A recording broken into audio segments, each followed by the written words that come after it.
जन टीवी उत्तराखंड में आपका स्वागत है। मैं हूं आपके साथ भानु दीक्षित। सबसे पहले नजर हेडलाइंस पर।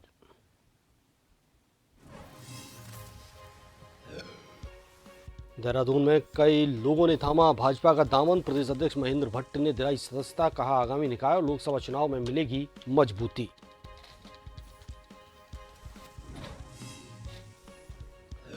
राहुल गांधी की लोकसभा सदस्यता समाप्त होने का मामला। देश भर के कांग्रेसियों में रोष। सभी जिला एवं ब्लॉक मुख्यालयों में राष्ट्रपिता महात्मा गांधी की प्रतिमा के नीचे धरना।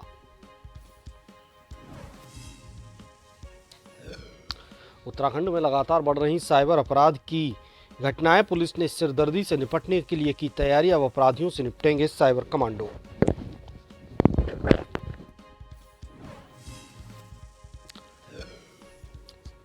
क्रिकेट एसोसिएशन ऑफ उत्तराखंड ने लिया बड़ा फैसला। कोच नरेंद्र शाह को किया सस्पेंड। ऑडियो वायरल होने के बाद की जहर खाकर आत्महत्या करने की कोशिश। और उत्तराखंड में बदला मौसम का मिजाज। ऊंचाई वाले इलाकों में फिर हुई बर्फबारी। निचले इलाकों में भी दिखने को मिला ठंड का असर।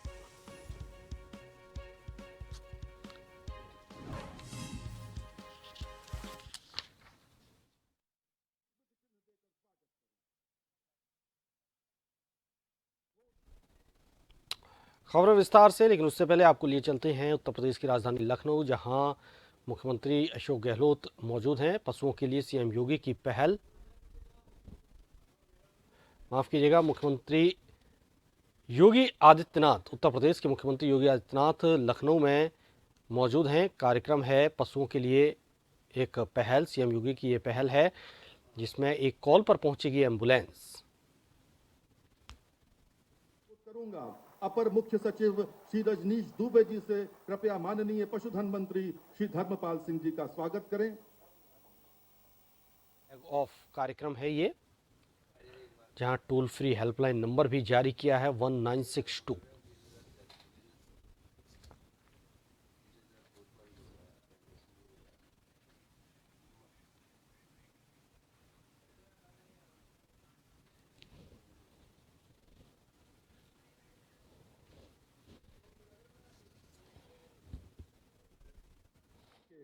उनका प्रदेश भाजपा के प्रदेश अध्यक्ष महेंद्र भट्ट ने प्रदेश मुख्यालय में विभिन्न दलों के दर्जनों नेताओं और कार्यकर्ताओं को सदस्यता दिलाई। ये सभी कार्यकर्ता देहरादून, हरिद्वार, चमोली और उत्तरकाशी के हैं। बीजेपी प्रदेश अध्यक्ष महेंद्र भट्ट ने कहा कि आगामी निकाय चुनाव और लोकसभा चुनाव में भाजपा को इससे मजबूती मिलेगी। उत्तरकाशी के अतुल सिंह रावत जी, जो वहाँ बड़कोट के पूर्व नगर पालिका के अध्यक्ष रहे, कांग्रेस के प्रदेश के महासचिव रहे, उन्होंने भारतीय जनता पार्टी सत्ता ली। इसके बाद लक्ष्मण सिंह रावत, चमोली जिला पंचायत के वो उपाध्यक्ष हैं। उन्होंने कांग्रेस से जीते थे, कांग्रेस के उपाध्यक्ष से उन्होंने बीजेपी ज्वाइन की है। इसके बाद अक्षय प्रताप सिंह जी हैं, पूर्व उपाध्यक्ष कृषि उत्पादन बोर्ड के, कांग्रेस के नेता थे, उद्योगपति हैं। हाँ, उन्होंने बीजेपी सत्ता ग्रहण की है। एक नीरज कश्यप हैं, प्रदेश संयोजक हैं, वो ऑल इंडिया फेयरनेस कांग्रेस के, उन्होंने भी पार्टी की सदस्यता ग्रहण की है। इसी पर उपेंद्र सिंह जाड़ा जी, ये उत्तर बड़कोट के बहुत वरिष्ठ कार्यकर्ता हैं, ओबीसी से आते हैं, इन्होंने पार्टी की सदस्यता ज्वाइन की है। आज ओबीसी समाज के बहुत लोगों ने पार्टी की सदस्यता ग्रहण की है। देश के मौजूदा हालात को देखते हुए उत्तराखंड के पूर्व मुख्यमंत्री हरीश रावत ने देहरादून के एक निजी होटल में सर्वदलीय बैठक बुलाई, जिसमें यूकेडी, समाजवादी पार्टी, सीपीआई समेत तमाम अन्य दल के नेताओं ने शिरकत की। बैठक समापन के बाद पूर्व मुख्यमंत्री हरीश रावत ने कहा कि भले हम नेताओं की वैचारिक भिन्नताएं हों, लेकिन मौजूदा समय में संविधान को बचाने के लिए हम सभी नेता एक साथ हैं।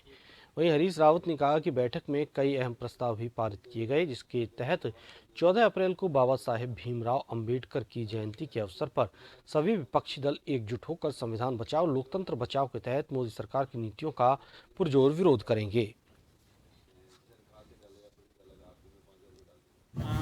इस सुविचारित प्रणाली जिस पर भारत की आज़ादी की लड़ाई लड़ी गई और जो आगे बढ़ती गई, उसको समाप्त करना चाहते हैं। और उस दिशा में राजनीतिक दल जो उनसे असहमत है, जो नेतागण उनके खिलाफ मुखर हैं, जो सामाजिक संगठन एनजीओ आदि भी या सांस्कृतिक संगठन उनके खिलाफ हैं, ऐसी एकाधिकारवादी प्रवृत्ति के खिलाफ हैं, उन सबको का उत्पीड़न किया जा रहा है। राहुल गांधी की लोकसभा सांसद सदस्यता समाप्त होने पर जोशीमठ में कांग्रेसियों ने मुख्य बाजार की सड़कों पर उतरकर केंद्र सरकार और बीजेपी के खिलाफ अपना आक्रोश व्यक्त किया। नटराज चौक पर कांग्रेसियों ने केंद्र सरकार के खिलाफ नारेबाजी करते हुए भाजपा सरकार का पुतला दहन किया और इसे एक गहरी साजिश बताया है।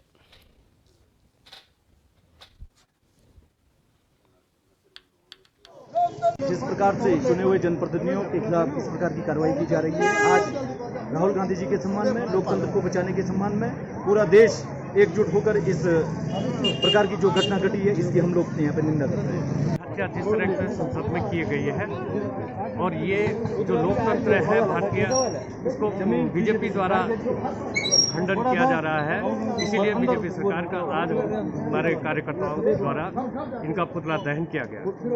जिन गांधी परिवार ने अपना पूरा परिवार अपने पूरे शक्तिशाली देश के लिए न्यौछावर कर दे, गांधी परिवार के लिए मोदी सरकार जो ऐसी घिनौनी हरकतें कर रही है, ये सरकार इतनी घटिया हरकत कर रही है हमारे राहुल गांधी जी के साथ, इसकी हम घोर निंदा करते हैं। और हम लोग आगे भी जो ये लोकतंत्र की हत्या की जा रही है, इसमें किसी की नहीं सुनी जा रही है और अपने तानाशाही जो रवैया अपना रहे हैं, इसकी हम लोग घोर निंदा करते हैं। देहरादून कांग्रेस का प्रदेश भर में धरना। राहुल गांधी की लोकसभा सदस्यता निरस्त करने के विरोध में धरना। सभी जिला एवं ब्लॉक मुख्यालयों में राष्ट्रपिता महात्मा गांधी की प्रतिमा के नीचे धरना। शाम 5 बजे तक धरने का किया जाएगा आयोजन।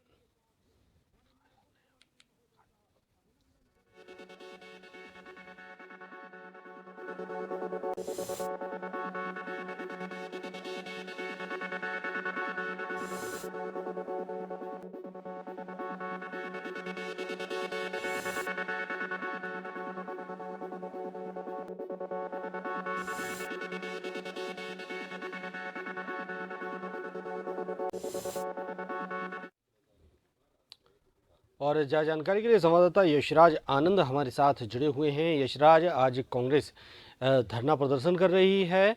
राहुल गांधी की सांसदी समाप्त होने के विरोध में ये धरना प्रदर्शन है। क्या कुछ कहना है कांग्रेस नेताओं का? कौन कौन से बड़े नेता इस धरने में शामिल हैं?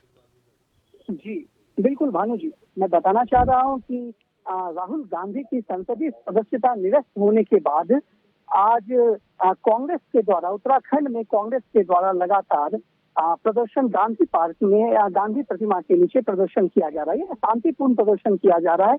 वहीं मैं आपको बताना चाह रहा हूं कि देहरादून के गांधी मैदान में कांग्रेस के द्वारा, कांग्रेस के तमाम वरिष्ठ अधिकारी, वरिष्ठ जन और कार्यकर्ताओं के द्वारा यहाँ पर गांधी मैदान के आगे गांधी प्रतिमा के नीचे बैठ करके धरना प्रदर्शन किया जा रहा है। मैं भी प्रदर्शन स्थल पर ही यहाँ तक अभी तक मैं देख पा रहा हूँ। यहाँ पर वरिष्ठ नेता हीरा सिंह बिष्ट पूर्व केंद्रीय मंत्री रह चुके हैं। उसके बाद श्रीकांत धस्माना, नेता प्रतिपक्ष यशपाल आर्य और वहीं हरीश रावत के आने की भी सूचना मिल रही है, लेकिन हरीश रावत अभी प्रदर्शन स्थल पर नहीं पहुंचे।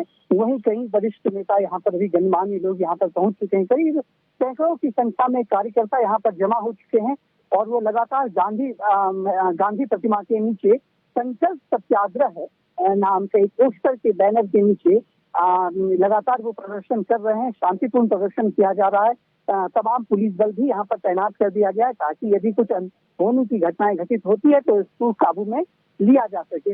लेकिन जहाँ तक मैं देख रहा हूँ, जहाँ तक अभी कि यहाँ तमाम जो भी लोग बैठे हैं सभी शांतिपूर्ण सत्याग्रह की भांति यहाँ पर प्रदर्शन कर रहे हैं और उनका स्पष्ट रूप से एक ही कहना है कि वो यहाँ पर जो प्रदर्शन कर रहे हैं, यहाँ पर कोई प्रदर्शन नहीं की जाएगी, कोई किसी तरीके की धरनेबाजी नहीं की जाएगी, नारा नहीं दिया जाएगा। सिर्फ उनका कहना है कि राहुल गांधी की जो सदस्यता समाप्त कर दी गई है, जो षड्यंत्र के तहत राहुल गांधी को फंसाया गया है, जिस षड्यंत्र के तहत राहुल गांधी की सदस्यता समाप्त की गई है, इसको खत्म किया जाए। और स्पष्ट रूप से इनका कहना है कि भाजपा कहीं ना कहीं डरी हुई है कांग्रेस से कि राहुल गांधी को लेकर कि कहीं भविष्य में आगामी लोकसभा चुनाव है, कहीं ना कहीं लगता है कि राहुल गांधी यदि खड़े होते हैं तो इनकी भाजपा को कहीं ना कहीं इसका गलत सामना करना पड़ सकता है, क्योंकि राहुल गांधी का कद लगातार ऊंचा बढ़ते जा रहा है और बढ़ते हुए कद को देखते हुए भाजपा कहीं ना कहीं आशंकित अपने आप को महसूस कर रही है। इसलिए लगातार भाजपा कांग्रेस के ऊपर ऐसा दबाव बना रही है। जी भानु जी। बहुत बहुत शुक्रिया यशराज आपका तमाम जानकारी के लिए। बहुउद्देश्य किसान सेवा समिति के कर्मचारियों ने करीब 3 घंटे बाद अपर निबंधक सहकारी समिति के आश्वासन पर धरना समाप्त कर दिया है। सोमवार तक कर्मचारियों के बैंक खातों में रुका वेतन भी जारी करने का आश्वासन दिया है। कर्मचारी आश्वासन के बाद वापस ड्यूटी पर लौट गए। समिति कर्मचारी कल्याण यूनियन के संरक्षक धर्मपाल सिंह उप निबंधक अधिकारी कार्यालय से जारी C57 कानून का रिमाइंडर वापस लेने के लिए अधिकारियों ने आश्वासन दिया है। सोमवार तक जनपद के कर्मचारियों का वेतन उनके खाते में भेजा जाएगा, जिसके बाद कर्मचारी हड़ताल से वापस ड्यूटी पर लौट गए हैं। सबने संयुक्त रूप से एक बात स्वीकार की है कि वास्तव में आपकी पीड़ा है, कर्मचारियों की बहुत पीड़ा है। 4-5 माह से वेतन नहीं मिला, तो उन्होंने स्वीकार किया कि जो एक आदेश 18 साल पहले जारी हुआ था उसका रिमाइंडर उन्होंने कबूल भी किया डीआर साहब ने, त्रिपाठी जी ने, कि नहीं करना चाहिए था। यह संविधान समय में एक तरफ रिकवरी का समय है, एक तरफ आप C57 लागू कर रहे हैं, तो कर्मचारी कहाँ जाएगा। तो उन्होंने अपना विड्रॉ करने की बात कही है। हम इसे 10-12 रजिस्ट्रार साहब 7 तारीख में आ जाएंगे, न 27 में आ जाएंगे पांडे जी, और ये इसे वापस ले लेंगे। प्रारंभिक कृषि ऋण सहकारी समितियाँ खाद बीज का काम करती है, उनके कर्मचारी लोग हैं, तो इनकी जो वेतन है वो इनके सैलरी जो इनके यहाँ खाता खुला होता है उस खाते से निकलती है। इसमें कंट्रीब्यूशन जो है समिति के द्वारा जो बिजनेस किया था उसी से आता है। तो ये काफ़ी पुराना सर्कुलर हो गया था, उस कारण से जो है कई समितियों में पर्याप्त धनराशि नहीं रही, उस वजह से इनके वेतन का मतलब नहीं निकल पा रहे थे। तो यही कठिनाई इनकी थी, और अभी इनसे बातचीत हो गई है और ये सोल्यूशन हमने निकाल दिया। इनकी सैलरी वगैरह का जो है वो निकल जाएगी, और उसके बाद जो है मतलब C57 वगैरह जो भी है उसके बारे में हम रजिस्ट्रार साहब से बात कर लेंगे। फिलहाल यहाँ रुकेंगे एक छोटे से ब्रेक के लिए।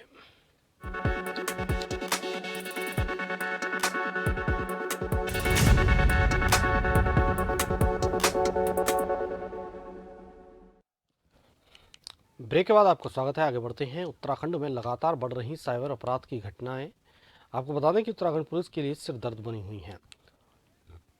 प्रदेश में साइबर ठगी करने वाले मामले को बढ़ता देख आखिरकार उत्तराखंड पुलिस ने साइबर थानों को आधुनिक बनाने और इन थानों में स्पेशल कमांडो की तैनाती करने की तैयारी कर ली है। उत्तराखंड के डीजीपी अशोक कुमार ने कहा कि प्रदेश के साइबर थानों में 100 कमांडो की जल्द तैनाती की जाएगी, जो साइबर ठगी का शिकार हुए लोगों की शिकायतों पर काम करेंगे। उन्होंने कहा कि साइबर क्राइम पुलिस ने कई ऐसे लोगों की भी सूची तैयार की है जो साइबर ठगी की घटना को अंजाम देते हैं। डीजीपी अशोक कुमार ने कहा कि उत्तराखंड पुलिस के इस प्रयास से साइबर क्राइम के बढ़ते अपराधों को कम करने में मदद मिलेगी, साथ ही आम जनता को ठगी का शिकार होने से भी बचाया जा सकेगा।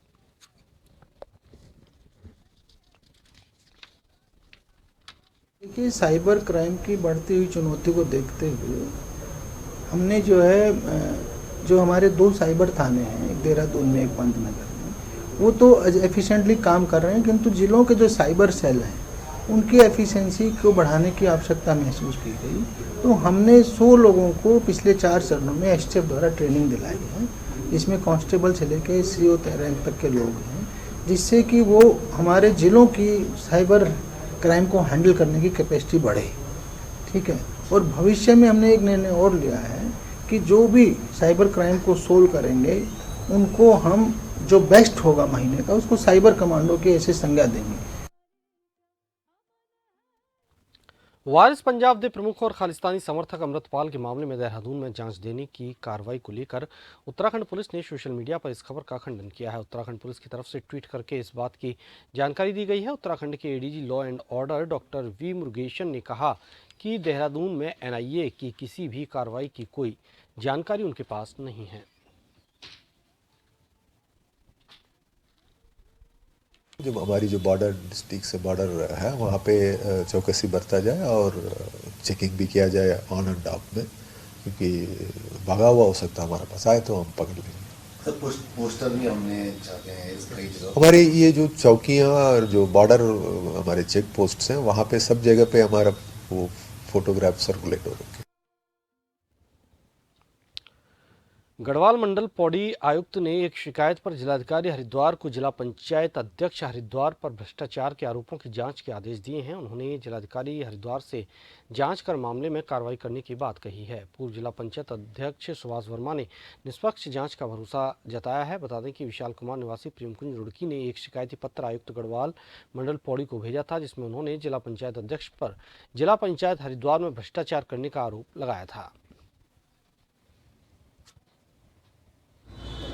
जो भी उनके पास गए हैं मीडिया के माध्यम से मुझे पता चला है कि वो बोलते हैं कि वो तो हारे आदमी, थके आदमी, ये आदमी, वो आदमी। वो ठीक है, हारे हैं अलग बात है, लेकिन इसका मतलब ये थोड़ा ही हम हार गए, उन्हें भ्रष्टाचार करने का अधिकार मिल गया है।